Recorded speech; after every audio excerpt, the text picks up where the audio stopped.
के लिए ज्यादा ताकत मिलती है। आज मेरी शासन में भागीदारी है, आज मैं इस राजनीति के बल पर शासन में भागीदारी के आधार पर आया हूं, तो आपकी बात सुनने की ताकत मिल गई ना, कलम में भी ताकत और फोन में भी ताकत। इस वजह से तो ये राजनीति भी हमारे समाज के लिए जरूरी है। आप ये सोचते रहोगे हमारे में से कोई आगे नहीं बढ़ सकता, ये गलत है। और कभी भी चुनाव वो व्यक्ति नहीं जीत सकता जो एक जाति की राजनीति करेगा, वो चुनाव नहीं जीत सकता। उसके वोट, मान लो किसी पंचायत के अंदर 3000 वोट है, 3000 में 700-800 वोट भी अगर है ना एक ही बिरादरी के, तो भी नहीं जीत सकता, क्योंकि उसको जीतने के लिए तो 1600 वोट चाहिए भाई। और 1600 वोट साथ में 36 बिरादरी का साथ लेके चल। वो ये है कि बच्चे पढ़ते ना अपने सारे लोग, बच्चे पढ़ रहे हैं अपने आप, किसी के बेटा बेटी पढ़ रहे हैं, किसी के पोता पोती पढ़ रहे हैं, बड़े हो गए तो पोता पोती है, जैसे रामजी दयाल जी है तो इनके पोता पोती पढ़ रहे हैं ना। मेरा ये कहना है कि उन लोगों से लगातार बच्चों से संवाद करो, उनसे पूछो कि आप क्या बनना चाहते हो। किसी ने पूछा ही नहीं, रामजी लाल जी कभी कोई पूछे बेटा के बच्चे बोलो टावर जाना है, टावर काम जाना है, यही बात है ना। ऐसा नहीं होना चाहिए। आप अपने बच्चों से पूछो कि आप क्या बनना चाहते हो, तो उसको भी समझ में नहीं है, अभी तक कोई सोचा ही नहीं, तो आपसे कहेगा पापा जी आप क्या बनाना चाहते हो, तो सीधी बात कहो ना मैं तो कलेक्टर बनाना चाहता हूँ, तो वो बच्चा अपनी जान लगा देगा और आपको कलेक्टर बन के दिखा देगा। ये बड़ी बात है। आप पूछो तो सही, उससे बात करो, उसके पास बैठो, उसको वो मान लो लेट तक जागने में उसको परेशानी, तो बोला मैं तेरे पास बैठा हूँ तू पढ़, अकेले आदमी को तो उसको पढ़ाई का माहौल दो। घर के अंदर हर आदमी ये कहो कि तू बढ़ सकता है, हमने तो तेरे पर ही लगा रखा है, तू बढ़, अफसर बढ़, मास्टर बनने की कोशिश मत करना। अभी जो कविता गा के गया, क्या नाम था उसका, कहाँ है बने सिंह, बने सिंह कहाँ गया, बाहर चला गया, ये बीच में लोचा रह जाता है। बीए, एमए और बीएड की हुई है और मास्टर की तैयारी कर रहा है, कितने साल लगे होंगे, 8 साल हो गए ना। बीए किया 3 साल वो लगे, 2 साल बीएड हो गए और 2 साल एमए के हो गए, 4 3 7 साल तो हो गए ना। और अभी वो मास्टर की तैयारी कर रहा है। इतने साल अगर वो लगातार यूपीएससी की तैयारी करता ना तो वो कलेक्टर लग जाता है। ये मेरा दावा है आपके सामने। हमारे बच्चों को प्रेरणा नहीं है, हमारे बच्चों को माहौल नहीं है। आप लोग उनको ये प्रेरणा दो कि आप उसमें आप पढ़ो भी, पढ़ो के मास्टर क्यों लगते हो, मास्टर का 15-15 साल ट्रांसफर नहीं हो रहा, वो लग गया जहाँ लग गया, उसके बाद में कोई नहीं सुनता। हमारे पास आते हैं, हम भी क्या करें, सरकार फंसी हुई है, खुद भी इसमें ट्रांसफर आसान काम नहीं है। लेकिन और अभी जैसे ये विष्णु कह रहे थे, विष्णु कह रहा था कि वो सुनते नहीं। अरे भैया आपका खुद का डीएसपी होगा तो कैसे कोई नहीं सुनेगा आपकी, कैसे नहीं सुनेगा, आपका खुद का एसडीएम होगा तो कैसे नहीं सुनेगा। मेरा तो बीड़ा उठाया हुआ है माटी कला कामगारों की इनकम दुगनी करने का और साथ में हर जिले में एक एसडीएम, एक डीएसपी, एक कलेक्टर और एक एसपी बनाने का। जागृति ये है, जागरूकता शिविर इसका नाम है। आप सब लोग, आपको जो भी इच्छा हो आप उसके लिए काम में मेरे पास में आ सकते हैं। पढ़ाई में भी आपका सहयोग होगा। अभी एक कोई बात उठाई थी छोटे लाल जी ने, देवनारायण बोर्ड की बात करें। देखो साहब, मैं 50 जिलों में सारी जगह फिर आया, सभी जगह देवनारायण बोर्ड से कंपटीशन चल रहा है। पढ़ने वाले बच्चे कहाँ हैं जिसके लिए मांग रहे हो, पढ़ने वाले बच्चे हैं ही नहीं हमारे पास में। और आप कंपटीशन दूसरे से नाम लेके करते हो। आप ये कहो हमारे सिरियादे माटीकला बोर्ड के बच्चे एसपी और कलेक्टर लगेंगे, हम पढ़ाई करेंगे। अध्यक्ष जी आप क्या करते हो, मैं 24 घंटे उनके साथ खड़ा मिलूंगा आपको। उनका एडमिशन दिल्ली में करवाना है, दृष्टि में कराना है, वो कोचिंग की तैयारी करे, हॉस्टल में वहां तैयारी करे। अभी वहां दिल्ली के अंदर अपना प्रजापति छात्रावास है, उसमें 36 सीटें भरी हुई हैं, बच्चे 36 काम पढ़ रहे हैं ना। उसके बाद में वहां मैंने दिल्ली विजिट की, वहां बात आई कि बच्चे तो और भी हैं। मैंने समाज के लोगों को इकट्ठा किया, उनसे आह्वान किया कि आप दिल्ली में रहते हो, सक्षम आदमी हो, आप भी कोई व्यवस्था कर दो। तो उसके बाद में बीडा सर के छापोला परिवार ने अपने 3 मकान छात्रों के लिए, बच्चों और बच्चियों के लिए खोल दिए। भी आप आके यहाँ पर तैयारी करो। तो ऐसी कोई बात नहीं है, सब व्यवस्था हो जाएगी। बच्चे आने चाहिए जो तैयारी करें। और आपको एक बात बताऊं, सबसे नेगेटिव बात करने वाले क्या कहेंगे कि सारा कोई कलेक्टर लागे है। मेरा ये मानना है कि अगर आपका बच्चा, हमारे समाज का कोई बच्चा जिसने यूपीएससी की तैयारी की, आरपीएससी की तैयारी की, वो चाहे कलेक्टर बने, एसपी बने या ना बने, चाहे वो डीएसपी लगे और एसडीएम लगे ना लगे, लेकिन वहां से 4 साल में मान लो अगर उससे नहीं बना गया तो भी अगर वो दिए भी बेचेगा ना तो 80 पैसे का नहीं 80 रुपये में बेचने वाला बनेगा। इतना दिमाग और इतना कॉन्फिडेंस आ जाएगा उसके अंदर, काम करने की चमक आ जाएगी, उसके साथ ही आईपीएस आईएएस बन जाएंगे तो भी यह काम करवा लेगा। इसलिए शिक्षा के लिए मेरा ये जितने भी बच्चे बैठे हैं ना, ये कितनी कौन सी क्लास में पढ़ते हैं, आप सबसे आह्वान है कि आप छोटा ना सोचो। लक्ष्य आप परीक्षा देते ही नहीं, परीक्षा भी उसमें बैठेंगे ही नहीं, आप आरएस की परीक्षा में बैठे ही नहीं तो कैसे उसका आरएस अधिकारी बनोगे। आप परीक्षा दो। इंग्लिश में एक कहावत है, not failure but low aim is crime. आप लक्ष्य छोटा रखते हो। मास्टर और चपरासी के लिए लोग, मेरे पास में एक प्रजापति हमारे बोले सफाई कर्मचारी लेना है मेरे को, उसके लिए मेरी सिफारिश करो। मैं तो धन्य है हमारा मैं, चलो भाई आपका फोन है, फोन सिफारिश तो मैं वो भी करूंगा, लेकिन मेरे को खुशी वो तब होगी जब वो कोई कहे कि मेरा दृष्टि में एडमिशन नहीं हो रहा है, उसमें आप कहिए, मेरा छात्रावास में एडमिशन नहीं हो रहा है वहां करिए, मेरा पीएचडी के अंदर वहां कोई सिफारिश लगाइए। तो ऐसी चीजों के लिए, एमबीबीएस के लिए कोई डॉक्टर बनने के लिए जा रहा है वो सिफारिश लगाए, तब बड़ी खुशी होती है भी हमारे बच्चे आगे बढ़ रहे हैं। तो आप आगे बढ़े। तो मैं कह रहा था कि not failure but low aim is crime. मेरा आप युवाओं से आह्वान है कि छोटा लक्ष्य न रखें। आप एक बार मन में ठानो तो सही, सफलता तो आपके पीछे पीछे आ जाएगी। आप एग्जाम दो, तैयारी करो, आप जरूर कामयाब हो जाओगे, इसमें कोई दो राय नहीं है। क्योंकि आप ये सोचो कि कितनी काम कर सकते हैं कोई भी व्यक्ति अपने घर से, कितना अपना घर चलाना मुश्किल हो रहा है, तभी तो हम ये काम करें। और हम सेवा करने के लिए निकले, काय की सेवा कर लेंगे, सक्षम होंगे तो सेवा करेंगे। तो या तो सक्षमता देती है राजनीति, या सक्षमता होती है अधिकारी में। वो कलम से अपने काम कर सकता है, उसे कलम से सहायता कर सकता है, किसी को भी कुछ भी दे सकता है, उसके पास में सारी पावर्स होती है। आप लोगों के लिए छात्रवृत्ति की बात है, और छोड़ो, मैं आपको ये बात बताता हूँ, इसमें श्रमिक कार्ड कितने जनों के बने, जागरूकता ही नहीं है। श्रमिक कार्ड कितने जनों के बने हुए हैं, देखो 10 आदमियों के। चालू कितनों के हैं, 80 प्लस 90 प्लस। श्रमिक कार्ड बने हुए, चालू नहीं है। श्रमिक कार्ड हम जो मिट्टी का काम करते हैं उसके लिए एक ये लोगों है सरकार से लाभ लेने का। आप श्रमिक कार्ड बनाओ, क्यों मजदूर नहीं है क्या, मजदूर है ना, श्रमिक कार्ड बनाओ, श्रमिक कार्ड के लाभ लो। उसके अंदर छात्रवृत्ति स्टार्टिंग से लेके लास्ट तक छात्रवृत्ति है, बच्चियों के लिए अलग है, लड़कों के लिए अलग है, उसके सारे लाभ लो। आपको एक्सीडेंट पर बीमा मिलेगा। अभी जैसे वो बच्चा गुजर गया, जो भी है, जो उसकी जो डिटेल है, अगर उसके श्रमिक कार्ड बना होता तो 9 लाख रुपए मिलते, 9 लाख रुपए, 90 रुपये को देने के लिए तैयार नहीं होता। तो इन सरकार की योजनाओं का लाभ भी दिलाना है। मैं विष्णु को और सुख सिंह जी को ये कह के जा रहा हूँ कि एक कैंप ये श्रमिक कार्ड बनाने के लिए लगाएंगे तो भी आपके लिए लाभदायक होगा, ठीक है ना, उसकी भी। और दूसरी बात आती है अपने मिट्टी कला, माटी कला बोर्ड है ये, तो माटी कला का काम की बात करेंगे। सभी जगह जाते हैं, एक देवनारायण बोर्ड पर तालियां खूब बजती है, क्या लोगों को अच्छी लगती है बात। दूसरी बात आती है मिट्टी नहीं मिल रही, इस बात पर भी खूब तालियां बजती है, भाई हमें उसके प्लॉट अलॉट करवाओ।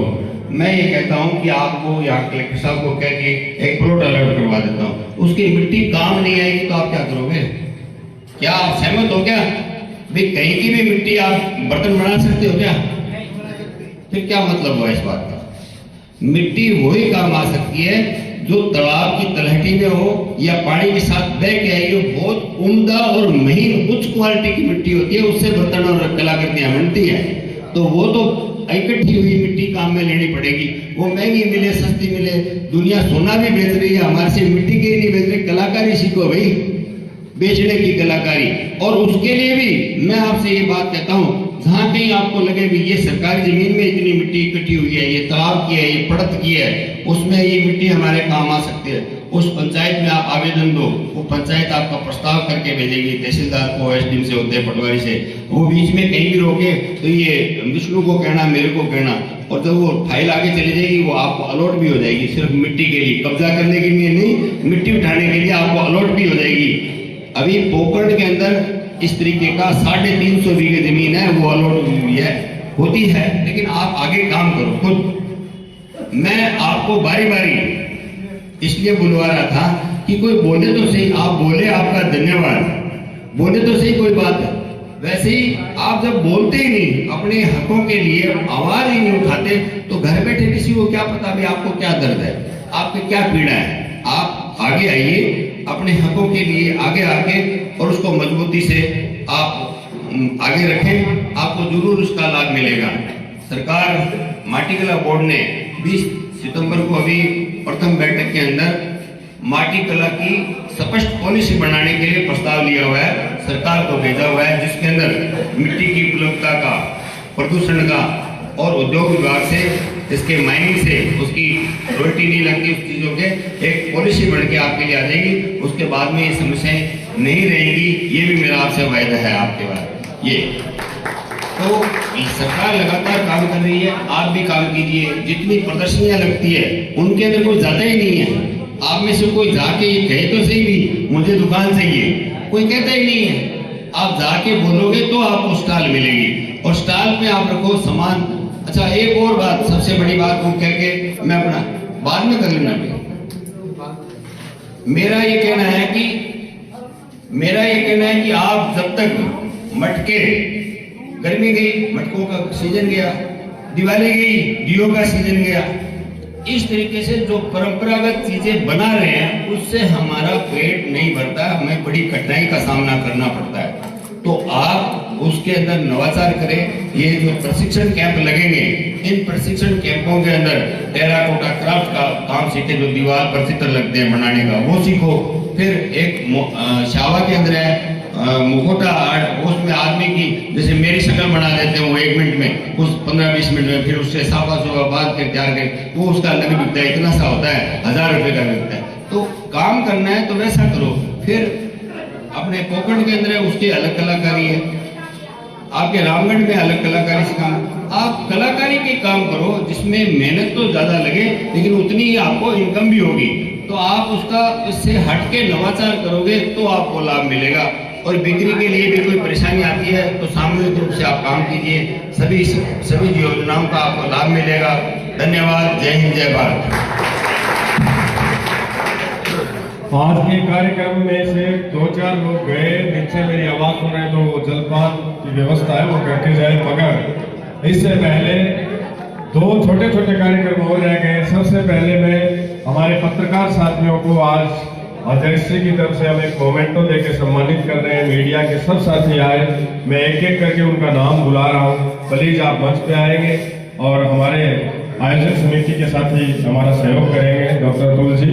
तो सबसे पहले अनिल जी शर्मा, राजस्थान पत्रिका के हमारे संवाददाता पत्रकार हिंडौन सिटी से हमारे बीच में, मैं बहुत ही आदर और मान के साथ उनको यहाँ मंच पे बुलाता हूँ। और मैं प्रहलाद राय जी डॉक्टर साहब से मैं आग्रह करूँगा कि आप हमारे पत्रकार साथियों को सम्मानित करें। ये एक छोटा सा मोमेंटो इस कार्यक्रम की याद के तौर पे आपके बीच में जो है वो रहेगा। मैं खासकर अखबार से हमारे साथी विशाल जी चतुर्वेदी जी को आवाज दे रहा हूँ कि वो भी आए और वो जो है वो ये स्मृति चिन्ह लेके जाए। और इसके साथ साथ जी न्यूज पोर्टल से हमारे साथी चरण सिंह जी और समाचार प्लस से विष्णु जी उपाध्याय, ये हमारे चारों मित्र, पत्रकार मित्र हमारे यहाँ आए हुए हैं। तो हम बुलाते हैं इनको। और हिंदी में जो गजल को लेके आए दुष्यंत, उन्होंने अपने एक शेर में ये कहा कि मेरे जहन पे जमाने का वो दबाव पड़ा, जिंदगी जो एक स्लेट थी वो एक सवाल हुई, और मेरी कलम से निकली तो सिर्फ नज़म बनी, और मेरे हाथ में आई तो एक मसाल हुई। इनकी कलम से निकली हुई हर बात जनता जनार्दन के लिए एक मिसाल का काम करे, मसाल का काम करे, पथ प्रदर्शन का काम करे, ऐसे हम उम्मीद करते हैं। विनोबा भावे ने पत्रकार के लिए ये भी लिखा था कि पत्रकार का स्वभाव थर्मामीटर की तरह होता है, इसलिए मैं दूसरों का बुखार नाप लेता है। पत्रकारिता के बारे में हमारे हिंदुस्तान का पहला अखबार जन विक्की ने जब लिखा। और 4 बच्चे आपका थोड़ी पूछा मैंने तो 75% उनके आए उनको बुला लो। एक बार रुको आप, ये 75% वाले बच्चे हैं, ठीक है ना। पहले तो इनको शील्ड देते हैं फिर बात करते हैं। सबको दो एक एक, आओ एक एक करके आओ इधर। शाबाश शाबाश।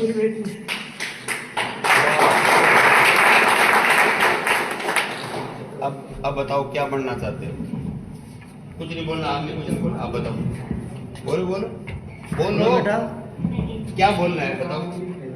बोल बेटा, बोलो ना। Very good.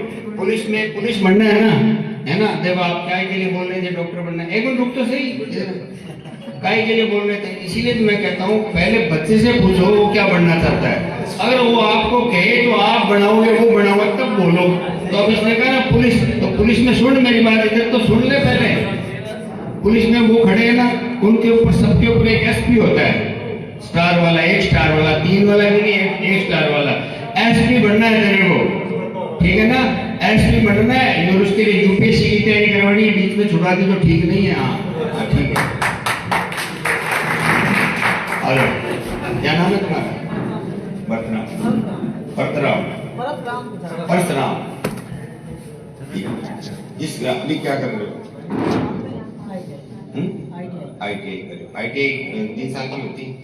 2 साल की। ग्रेजुएशन मानी जाती है कि नहीं मानी जाती है बता दो। नहीं मानी मतलब बीए, अब ITI कर रहा हूं मतलब बीए तो मैं कह रहा हूँ ग्रेजुएशन मानी जाती है या नहीं मानी जाती? नहीं मानी जाती ना। आप उसके साथ साथ में प्राइवेट में बीए करो। आप उसके जो एक IIT का और था ना, कौन था? एक और IIT का था ना, ITI का। आप भी ITI कर रहे हो? हाँ। आप लोग दोनों ITI के अंदर ग्रेजुएशन कंप्लीट नहीं मानी जाती, 10वीं पढ़ा हुआ माना जाता है, 10वीं 12वीं पढ़ा माना जाता है। उसको पढ़ा लिखा ही नहीं मानेगा। आप कहोगे मैं पढ़ा लिखा, मानेगा आपको कोई नहीं। तो उसके लिए आपको ग्रेजुएशन साथ साथ में ग्रेजुएशन करो। और ITI में नौकरी लग जाना आपने लगी हुई है, लक्ष्य बहुत छोटा रखा, वो तो मिल जाएगा, लेकिन इससे ऊंचा रखो। अभी पीछे RPSC एग्जाम की 20 तारीख गई, अगले साल फिर वैकेंसी निकलेगी, फॉर्म भरो, तुम्हारे में से कोई अधिकारी बनेगा, तब हमारा इस समाज का नाम रोशन होगा, तब बढ़िया लगेगा सबको। और आप बन सकते हो, क्यों नहीं बन सकते?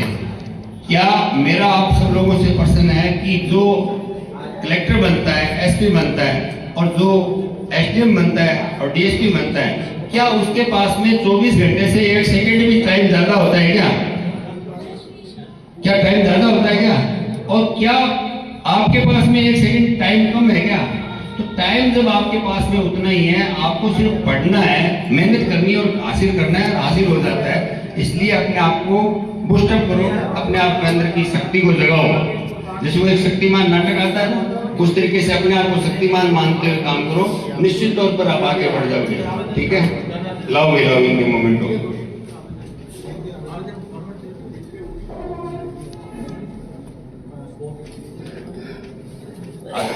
ITI वाले पहले आ जाओ,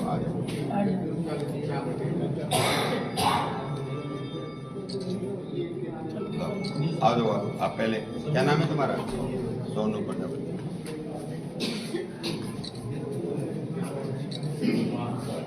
एक मिनट रुक जाना, आ जाए।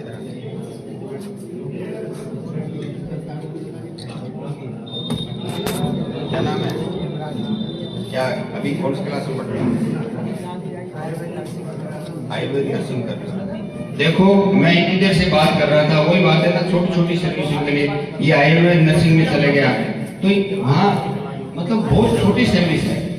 हमारे बच्चों को ज्ञान नहीं है, इनकी कमजोरी नहीं कह रहा मैं, ना इनको कोई उड़ामा है, लेकिन ये कहीं ना कहीं हमारी जागरूकता की कमी है। तो ये जागरूकता शिविर है ना, ये केवल और केवल मिट्टी के बर्तन बनाना नहीं है, इन लोगों को भी बनाने का जागरूकता शिविर है ना। तो पढ़ लिख के आगे और बढ़ो भाई, अफसर बनना मेरी तरफ से तो है ना। लो अपना लो, आप क्या बनना चाहते हो? क्या कर रहे हो अभी? BA कर रहे हो?